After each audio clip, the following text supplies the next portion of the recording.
चलिए अब खबर महाराष्ट्र से, जहां पर विधानसभा चुनाव के लिए महाविकास आघाड़ी में अभी भी सीटों के बंटवारे को लेकर बात पूरी तरह से नहीं बन पाई है। महाराष्ट्र कांग्रेस के अध्यक्ष नाना पटोले का कहना है कि 4 से 5 सीटों को लेकर पेच फंसा हुआ है, जिसे आज सुलझा लिया जाएगा। एमवीए की तरफ से कल सीटों का ऐलान किया जाएगा। नाना पटोले से खास बातचीत की हमारी संवाददाता प्रीति सोमपुरा ने। सीटों का बंटवारा हो गया है, कब तक लिस्ट आएगी? आज हम फाइनल पे आ जाएंगे। कल अच्छा मुहूर्त है, कल ही हम डिक्लेयर करने के मूड में हैं हम लोग, और मुझे लगता है कि अभी मैं उसी में जा रहा हूँ। कल भी लेट रात हम लोग उसी में ही थे। आज पास में ये सब इशू क्लियर हो जाए। लेकिन अभी भी कई सारी सीटों को लेकर विवाद चल रहा है। देखो, ये सब अभी अलायंस में ये सब प्रॉब्लम होने ही वाले हैं। महाराष्ट्र बचाना हमारे लिए महत्व का है। लेकिन क्या उद्धव ठाकरे मान गए? देखो, आखिरी महाराष्ट्र को बचाने के लिए सब लोगों को साथ आना ही पड़ेगा। तो इसलिए आज बहुत सारा इशू क्लियर हो जाएगा, कल हम डिक्लेयर करेंगे।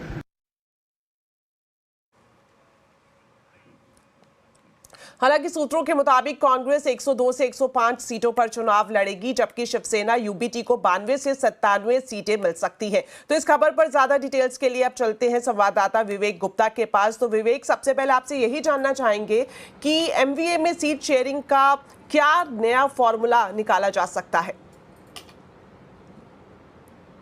दीपाली, देखिए दो चीजें हैं। पहले तो संजय राउत ने कल जब मीटिंग हुई थी, देर रात तक मीटिंग हुई थी, 10:30 बजे वो संजय राउत निकले थे, तो उन्होंने कहा था कि all is well, Mahavikas Aghadi में ऑल इज वेल।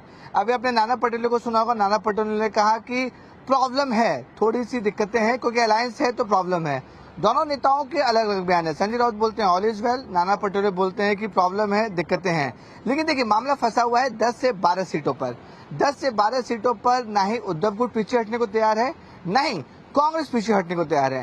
कांग्रेस का साफ तौर पर कहना है कि लोकसभा में उनका परफॉर्मेंस बहुत ज्यादा अच्छा था, इसलिए उन्हें ज्यादा सीटें मिलनी चाहिए। और ये जो सीटों का, जो 10 से 12 सीटों का जो एरिया है, वो है विदर्भ और मुंबई, जिस पर उद्धव गुट भी क्लेम कर रहे हैं और कांग्रेस भी क्लेम कर रही है। यही वजह है कि कल की जो प्रेस कॉन्फ्रेंस होने वाली थी रात में, वो प्रेस कॉन्फ्रेंस महाविकास आघाड़ी की हुई नहीं।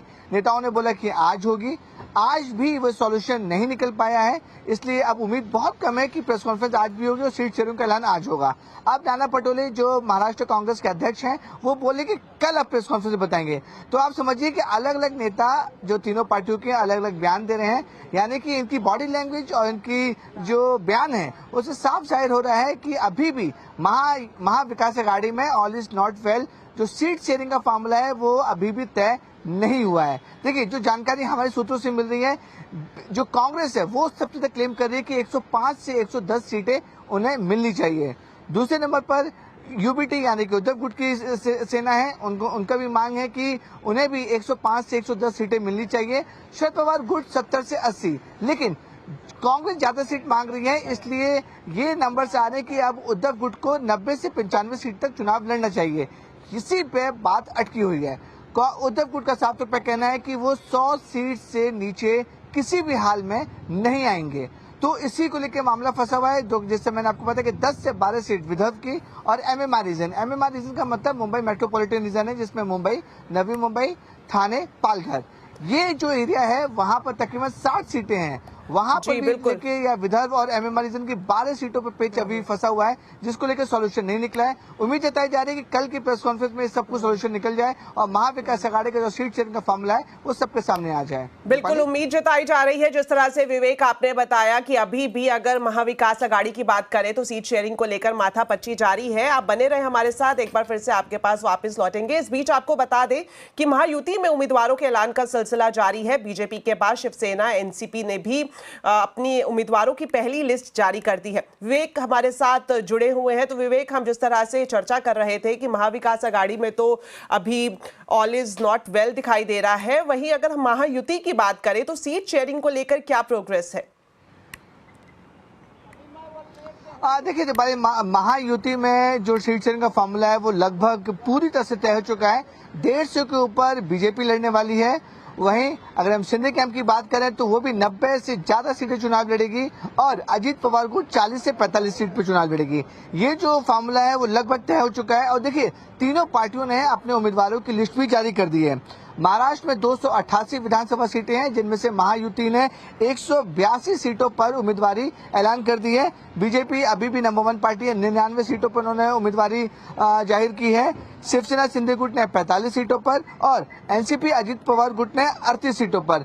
तो उनका जो फार्मूला है वो लगभग पूरी तरह से तैयार है और माना जा रहा है कि कल तक या फिर 48 घंटे के अंदर महायुति की जो 288 सीटों का सभी के सभी सीट का जो फॉर्मूला है वो लगभग तय हो जाएगा। अब आप समझिए कि महायुति में 288 में से 182 सीटों पर उन्होंने उम्मीदवारों को ऐलान भी कर दिया है। वहीं दूसरी तरफ महाविकास आघाड़ी अभी तक सीट शेयरिंग को लेकर ही उनमें चल रहा है कि कौन कितनी सीट पर लड़ेगा, इसको लेकर मतभेद और जो डिफरेंसेस हैं वो अभी तक सामने आ रहे हैं। तो कहने का ये कहा जा सकता है कि महायुति की जो प्लानिंग है जो बहुत दिनों से चलती आ रही थी सीट शेयरिंग को लेकर वो पटरी पर चल रही है, लेकिन महाविकास आघाड़ी की जो सीट शेयरिंग की जो बातें हो रही थी वो पटरी से थोड़ी सी डगमगाती हुई नजर आ रही है। लेकिन देखिए नाना पटोले, संजय राउत और शरद पवार तीनों ही बड़े नेता हैं, उनका साफ तौर पर कहना है कि जो भी मतभेद हैं 10 से 12 सीट में जो भी मतभेद हैं उसे जल्द से जल्द और मोस्ट प्रोबेबली आज सुलझा लिया जाएगा और कल सारे महाविकास आघाड़ी का जो सीट शेयरिंग का मामला है वो सबके सामने प्रेस कॉन्फ्रेंस में बताया जाएगा।